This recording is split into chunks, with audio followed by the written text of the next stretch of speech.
दुनिया में लोग सबसे ज्यादा प्यार अपनी पत्नी से करते हैं और पुरुष अपने पत्नियों से बहुत ज्यादा प्यार करती है।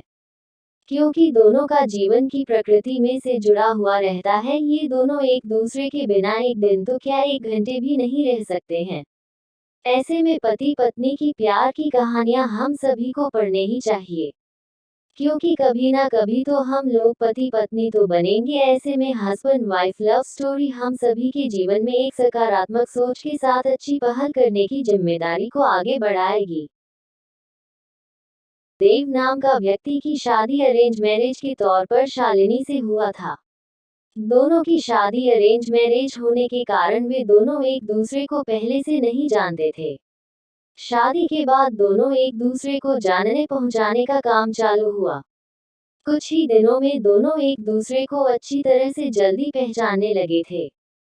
जब दोनों में अच्छी तरह से पहचान हुआ, दोनों एक दूसरे को समझने लगे थे, तो देव को लग रहा था कि उसे एक बेहतर ही पत्नी मिली है, क्योंकि उसे पूरी तरह से समझने के बाद उसे समझ में आ गया था कि लव मैरिज करना कोई जरूरी नहीं है, अरेंज मैरिज में भी अच्छी पत्नी मिल जाती है।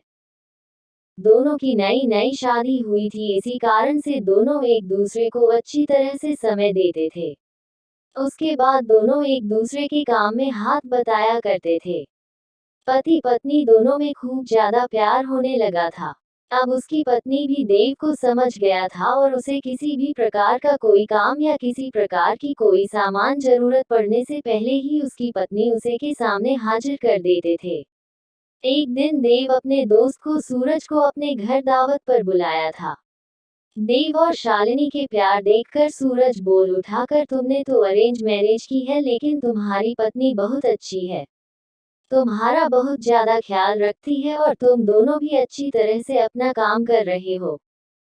तुम्हारी पत्नी तो बहुत ज्यादा खूबसूरत है और हर काम में तुम्हारा बहुत ज्यादा ध्यान रखती है। तुम बहुत ज्यादा खुशकिस्मत होगी, तुम्हें अरेंज मैरिज होने के बावजूद भी तुम्हें इतनी अच्छी पत्नी मिली है। एक दिन देव अपनी पत्नी से कहता है कि तुम जाकर तैयार हो जाओ, हम लोग कहीं घूमने जाने वाले हैं। हम लोगों को शादी की होगी इतना दिन हो गया है और बहुत सारे काम होने के कारण हमें टाइम भी नहीं मिला है घूमने के लिए। चलो वहाँ आज हम लोग घूमने के लिए कहीं चलते हैं।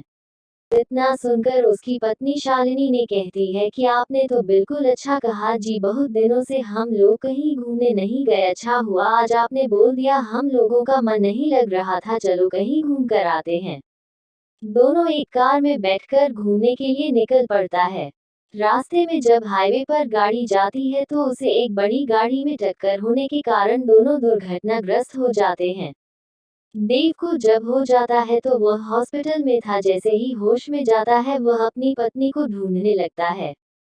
तभी को अपनी पत्नी को ढूंढते ढूंढते दूसरे कमरे में चली जाती है, जहां वह देखती है कि उसके सर अथवा पैर में तो दोपहर में बहुत ज्यादा चोट आई है। देव घबराकर डॉक्टर से पूछता है कि मेरी पत्नी की तबीयत ठीक तो है, क्या वह सही हो जाएगी ना?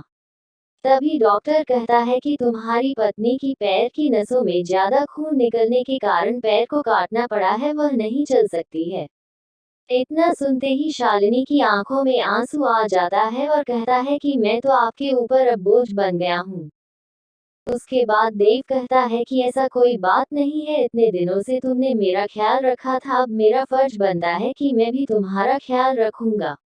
अब दोनों साथ मिलकर अपने घर की तरफ रवाना हुआ। घर जाकर दोनों एक दूसरे के बिना ना रहने की कसम खाई थी। फिर उसके बाद फिर वह अपनी जॉब को छोड़कर घर से ही वर्क टू होम मतलब के वर्क फ्रॉम होम किया करता था। साथ ही घर रहकर अपने पत्नी की मदद तथा उसके देखरेख में उसका मदद किया करता था। इसी तरह एक दिन फिर सूरज देव का दोस्त उसके घर आता है और कहता है कि तुम तो आप घर के काम करने लगे हो, तुम्हें बहुत अच्छा बिजनेसमैन हो, तुम अपनी जिंदगी क्यों बर्बाद कर रहे हो एक लड़के के कारण? तुम अपनी दूसरी शादी कर लो, चाहे तो इसे भी अपने पास ही रखो, लेकिन तुम कंपनी में चलो काम करो। इसके बाद देव कहता है कि मेरी पत्नी से बढ़कर मेरी जिंदगी में कुछ भी नहीं है।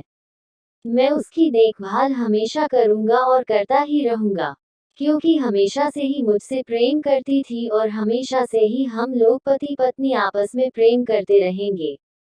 फिर वह अपने दोस्त को कहता है कि तुमने एक बार आया था और मुझसे कहा कि तुम्हारी पत्नी बहुत अच्छी है, तुम बहुत खुशकिस्मत होगी, तुम्हें ऐसी पत्नी मिली है। फिर आज क्या बात है, क्या तुम इस प्रकार के बाद मेरी पत्नी के लिए उपयोग कर रहे हो? आखिरकार जितना दिन उसने मेरी मदद की है, मेरा भी फर्ज बनता है कि मैं उसे जिंदगी भर मदद करता रहूंगा। इतना सुनते ही पीछे से उसकी पत्नी भगवान से प्रार्थना करती रहती है कि भगवान, आपने मुझे इतना अच्छा पति दिया है कि मैं इसका शुक्रिया कैसे अदा करूंगी। और वह सदा के लिए एक दूसरे से प्रेम करते रहे और अपनी जिंदगी को आगे बनाते रहे। इसलिए मेरा मानना है कि पत्नी चाहे जैसे भी हो, उसे कभी नहीं छोड़नी चाहिए। और पत्नी को कोई तकलीफ होती है तो उसका साथ देना चाहिए, ना कि उसके साथ छोड़ना चाहिए।